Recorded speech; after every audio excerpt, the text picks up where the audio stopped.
E assim, eu percebo que estou curada. Estamos quase chegando ao marco de 4 anos e algo mudou. Eu havia aceitado que essa dor sempre estaria presente, que eu nunca me recuperaria totalmente da traição do homem em quem confiava minha vida. Mas não vejo mais assim. Eu estava nas trincheiras. Não me lembro completamente da dor que sentia, mas sei que era diferente de qualquer coisa que já senti. Lembro-me de me machucar fisicamente para aliviar a dor, me privar de comida e desejar simplesmente deixar de existir. Não morrer, apenas nunca ter nascido. Eu fiz coisas não saudáveis, mas precisava delas. Namorei muito e tentei fazer os homens me validarem, me acharem atraente, engraçada, inteligente e sexy. Alguns pioraram as coisas, outros têm um lugar especial no meu coração, pois me ajudaram a cicatrizar. Eu fiz terapia e tentei cuidar do meu corpo. Estava saudável, mas exagerei e usei minha terapeuta para me dizer o quão bem eu estava, sem ser verdadeira, mas criando essa história de sucesso. Busquei validação na minha transformação. Estar mais bonita do que nunca. Mais bonita e bem-sucedida do que a mulher pela qual ele me deixou. Busquei sucesso profissional. Mostrar o que eu posso fazer. Ser promovida e dirigir carros de empresa legais. Conhecer pessoas importantes, atingir as metas de desempenho e ter projetos impressionantes sob minha responsabilidade. Comecei um relacionamento. Ele era perfeito no papel. Bem-sucedido. Me amava muito. Me colocou em sua casa grande. Me chamava de todas as coisas que eu queria ouvir. Eu enganei todos fazendo-os acreditar na minha história de sucesso, só que eu estava infeliz. O cara me fazia infeliz. Não éramos compatíveis. A pressão para manter meu corpo perfeito, mesmo tendo problemas de saúde, me fazia sentir um fracasso. Terminar e efetivamente voltar ao ponto inicial me assustava o suficiente para me fazer tentar salvar um relacionamento que não era bom para mim. Eu não queria dar um final triste à história de sucesso. Queria que terminasse em casamento e filhos. Uma coisa ficou comigo. Você não chegou até aqui apenas para chegar até aqui. Pensei naquela garota parada nas profundezas da dor e que continuava seguindo em frente. Como eu estava traindo a bravura dela sendo infeliz e com medo de mudar. O medo nunca parou. Nem a dor, nem a fadiga. Ela continuou por mim. Para que eu pudesse ter uma vida melhor e eu estava desperdiçando isso. Então eu saí. Voltei ao ponto zero e avaliei minha vida. O que eu realmente queria? Eu amava a carreira, mas recebi um diagnóstico de TAI e precisava me mostrar mais compassiva e não ser tão intensa. Eu queria a vida casada com filhos ou era isso que eu pensava que pareceria mais perfeito? Eu me sinto sobrecarregada com crianças muito rapidamente. Eu também sou provavelmente muito velha e a chance de dar certo é uma realidade. Eu amo ser livre para fazer o que quiser. Viajar, festejar, montar meu cavalo e competir. Realisticamente, acho que não é para mim. E aprendi a me perdoar por isso. Eu queria um marido? Eu tive que fazer todo o trabalho emocional nos 2 relacionamentos. Costumava encontrar alegria em fazer meu marido feliz, mas com o segundo relacionamento percebi que não estava fazendo nada por mim. Ele me disse que eu era a melhor coisa que já aconteceu a ele. Fiz ele se sentir bem consigo mesmo, o motivei a ser melhor, a escrever seu livro. Eu dei asas a ele e fiquei ali exausta e vazia porque ele não dava nada em troca, apenas tirava de mim. Então não, eu não quero um marido apenas para não ser uma solteirona com gatos, cachorros. Apenas se eu encontrar alguém que me faça sentir como fiz outros se sentirem, vou abrir mão da paz e da liberdade que vem com estar solteira. E em toda essa transformação, a pior coisa aconteceu. Meu cachorro morreu. Meu melhor amigo durante tudo isso. O cachorro que eu e meu ex-marido criamos desde filhote. Aquele que tornou possível sobreviver a tudo isso. O melhor menino que sempre esteve ao meu lado, torcendo por mim e me apoiando. Isso me quebrou, mas de uma maneira bonita. Eu percebi que nada nunca machucará tanto quanto o que passei e pude deixá-lo ir com amor. Valorizar ele e sua lealdade. Sabendo que o amei o máximo que pude e dei a ele a melhor vida. Ao contrário do meu casamento, eu ainda podia amar e apreciar minhas lembranças, pois elas não estavam manchadas.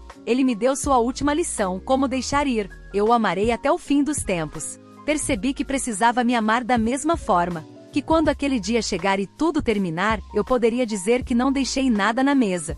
Que amei o máximo que pude, vivi incrivelmente e tive minha vida para mim. Então, quando reli uma das minhas próprias escritas antigas como foi postada em outro fórum, percebi que não sou mais aquela pessoa. Revisitar aquela dor não faz nada por mim. Meu ex-marido não significa mais nada para mim. Eu sou uma pessoa nova. Eu sou o futuro que a antiga eu lutou tanto para ser. Estou orgulhosa dela. Vou viver minha vida em homenagem a ela. para a antiga eu, a atual eu e a futura eu. Vou amar novamente, novos amigos, cachorros e possivelmente um homem. Assim, de repente, estou curada. Similaridades de situações desencadeando TEP em um relacionamento novo e saudável. Meu primeiro casamento terminou com minha ex traindo-me, e a aproximação do evento estava repleta de bandeiras vermelhas que eu vi e soube exatamente o que eram. No resumo mais rápido que posso fornecer, minha ex era a única mulher convidada para uma liga de boliche Noite dos Caras que ela frequentava semanalmente. Nessas noites, ela ficava fora até 3, 4 da manhã, muito depois do final da liga de boliche às 22 horas. Enquanto isso, quando era noite de encontro ou tempo reservado para nós, ela dormia em 15 minutos desde o início da atividade ou se perdia no telefone. Quando eu expressava meu desconforto com a ideia, ela me convidava para participar e, é claro, quando eu o fazia, a atmosfera claramente não era a de uma festa que manteria alguém envolvido até as 4 horas da manhã. Estávamos em casa por volta das 22h30. A seu pedido para sair. No final, ela tinha dormido com um deles. Um imbecil viciado em heroína. Apaixonou-se e me deixou.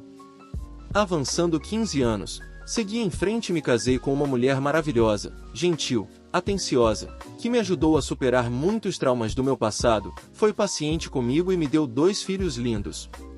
Apesar de alguns momentos difíceis em nosso relacionamento durante a transição para a paternidade, sempre nos unimos e nunca tivemos inclinações para trair.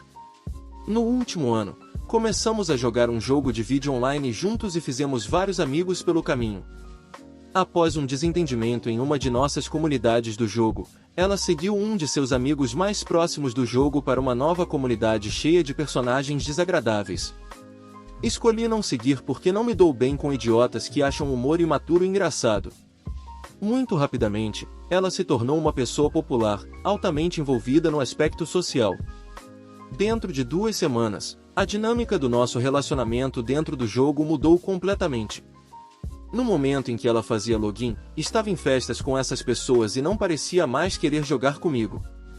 Nas raras ocasiões em que seus amigos não estavam online e jogávamos juntos, ela saía rapidamente, alegando que estava cansada, apesar de poder ficar acordada muito mais tarde em qualquer noite que seus amigos estivessem online.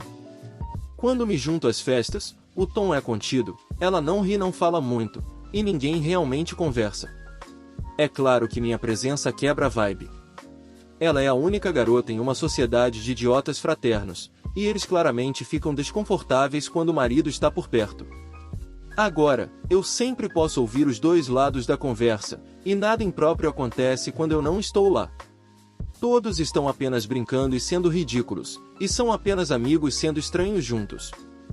Ninguém nunca faz avanços ou piadas inconvenientes na direção dela, e nos raros casos em que alguém o faz, seu amigo mais próximo o interrompe imediatamente.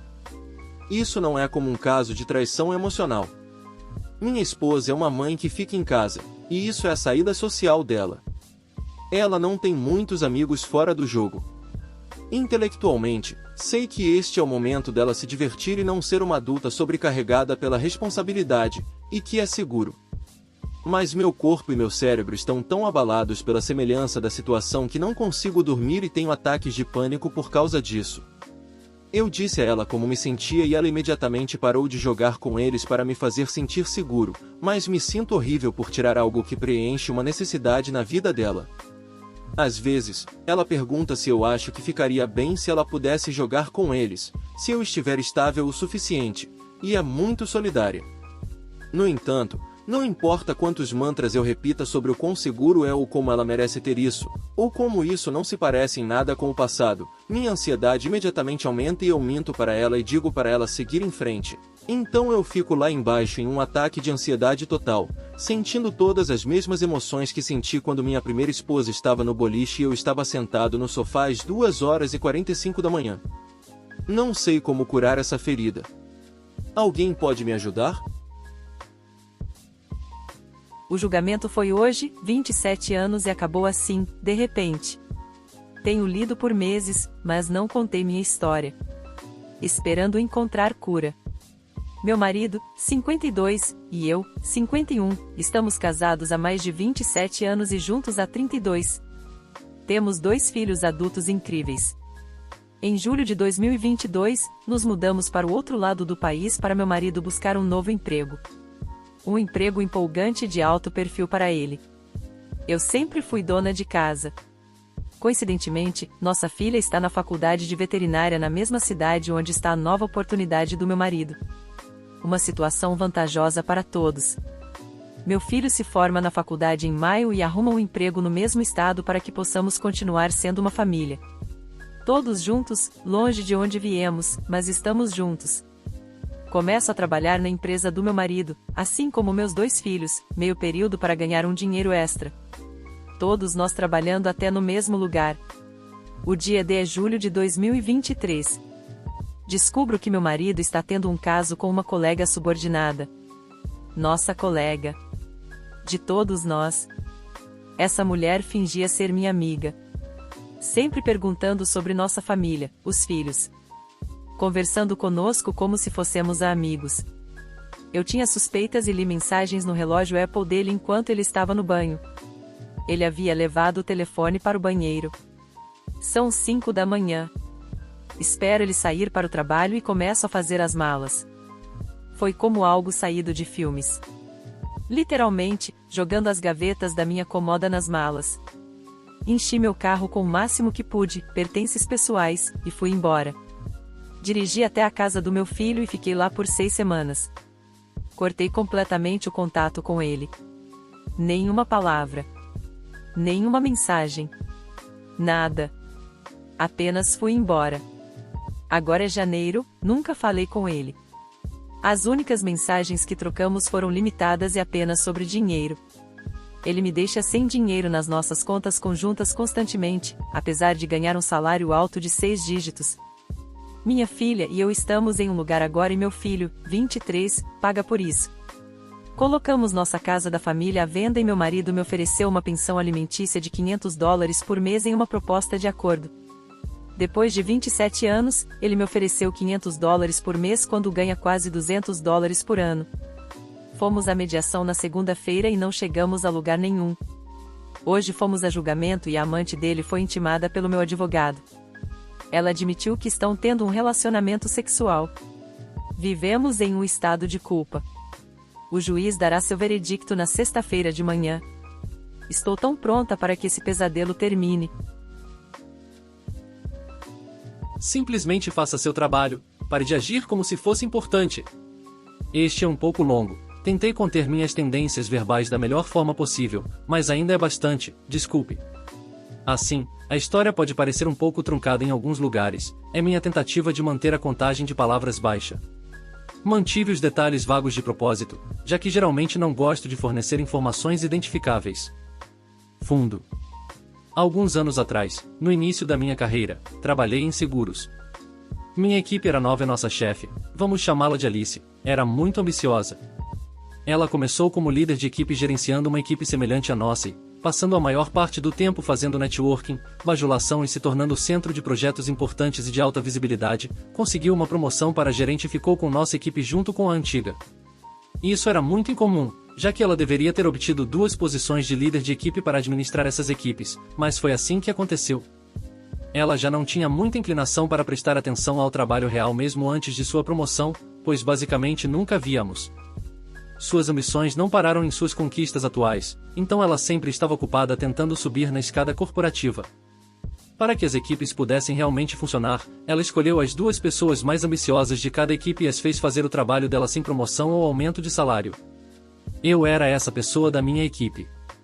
Por cerca de um ano, treinei meus colegas, lidei com autorizações de pagamento de uma maneira indireta para contornar a política da empresa, que dizia que eu absolutamente não deveria fazer isso, resolvi disputas dentro da equipe, revisei e corrigi o trabalho de outras pessoas, etc.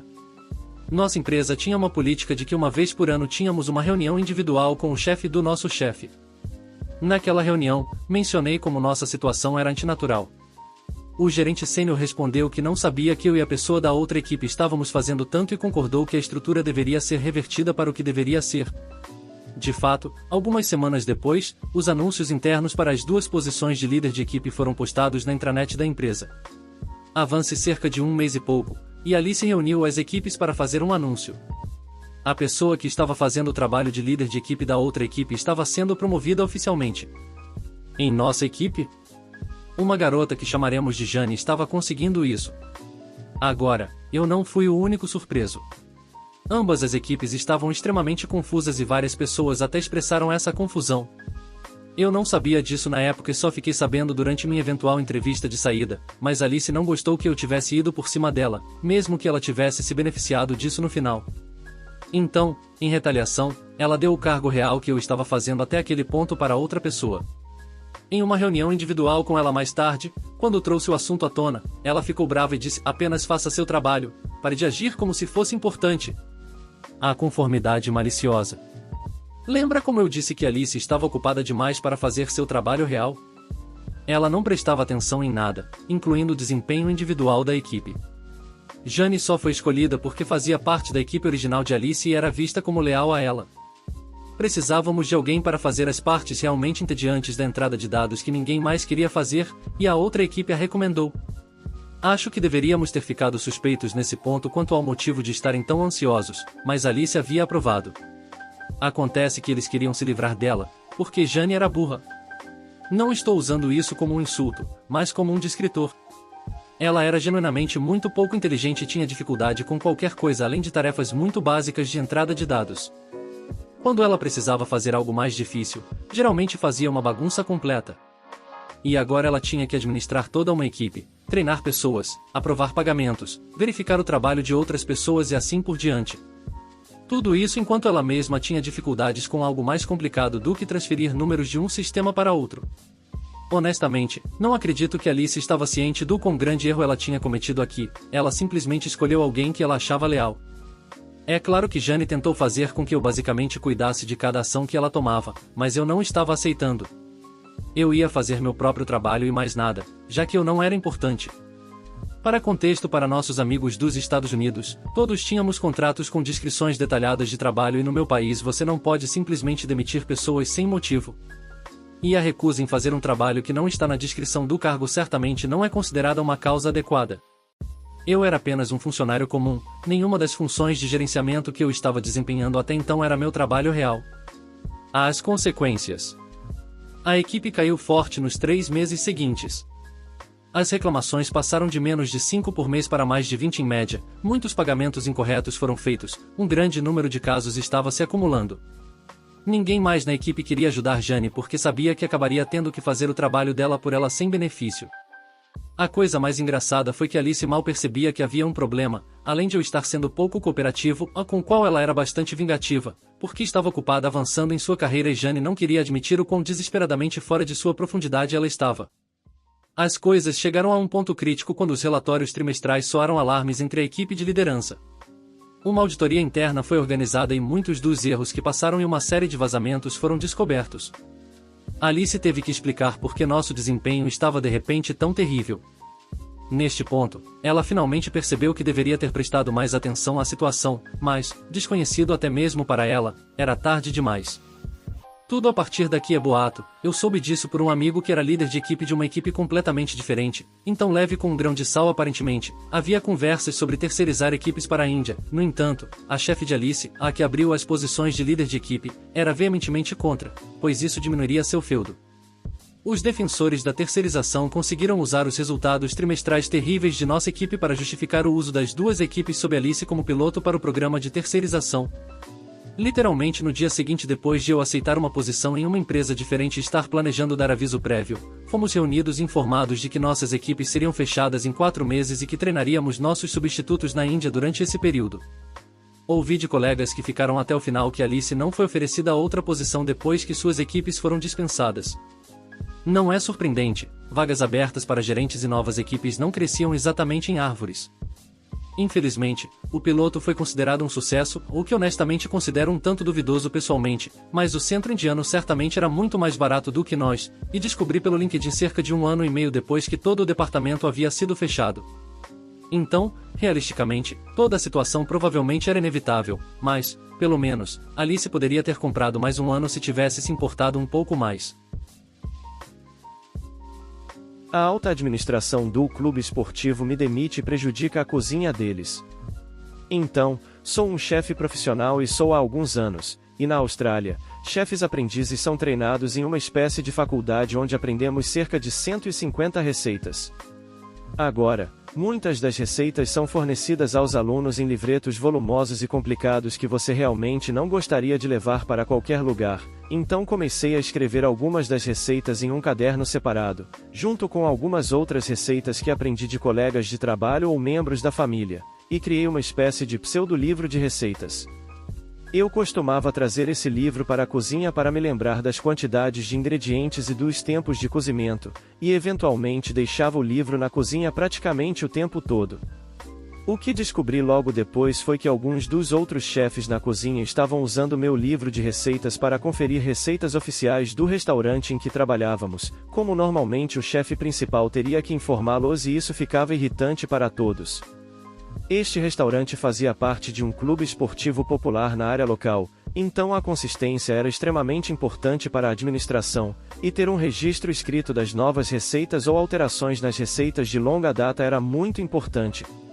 Acontece que a administração havia parado de fazer alterações no livro oficial de receitas do clube alguns meses antes de eu começar, então meu livro se tornou o livro de receitas oficial por padrão.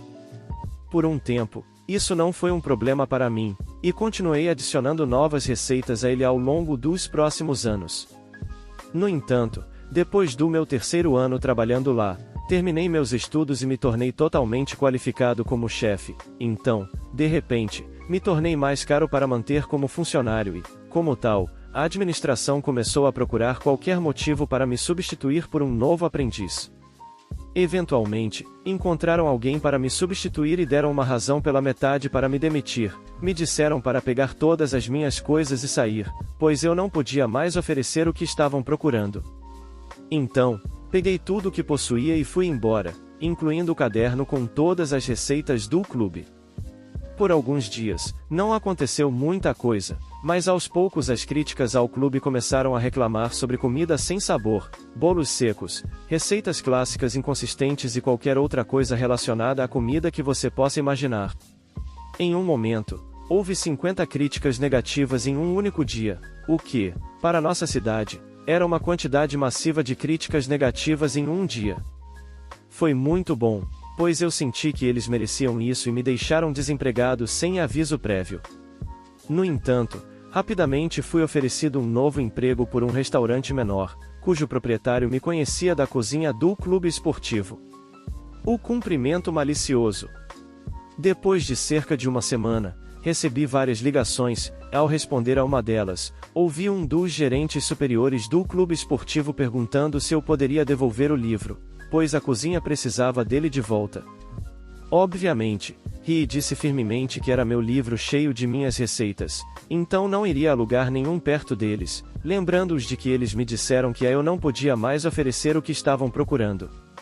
O gerente claramente começou a entrar em pânico quando ofereceu-me dar meu emprego de volta e a deixar as coisas passarem. Eu já tinha um novo emprego, então ignorei completamente essa oferta e o ignorei. Desliguei pouco depois. Comecei a colocar as receitas do meu livro no cardápio do novo restaurante, e isso começou a atrair alguns clientes regulares do clube esportivo, então rapidamente me vi com mais e mais responsabilidades e comando dentro da cozinha, a ponto de cerca de um terço do cardápio ser do meu livro. Agora, esse pequeno fluxo de clientes regulares do clube esportivo pegou velocidade depois de cerca de 3 meses e levou a vários gerentes de alto nível do clube decidindo visitar o restaurante que eu ajudei a construir e praticamente exigiram que eu lhes desse meu livro de receitas, alegando que seria muito mais benéfico para a comunidade se eles o tivessem. Meu chefe riu na cara deles e os mandou embora. Já se passaram cerca de 2 anos, e eu e meu chefe temos uma relação muito positiva, e a base de clientes que temos no restaurante está melhor do que nunca. Não pegamos todos os clientes do grande clube, mas foi o suficiente para prejudicar seus lucros e assustar alguns investidores, além de causar um bom dano à reputação de um dos gerentes de alto escalão. Além disso, os problemas de receitas e críticas negativas levaram a maioria da cozinha pedindo demissão, e, segundo um antigo colega meu, eles citaram a falta de apoio e organização da alta administração como as razões finais para todos estarem saindo, o que levou a uma queda ainda maior na qualidade da comida do restaurante. Além disso, recebo um salário significativamente maior neste restaurante do que recebia no clube esportivo. Obrigado por assistir até aqui. Se inscreva no canal se ainda não for inscrito e deixa seu like. Isso me motiva muito, valeu e tenha um ótimo dia.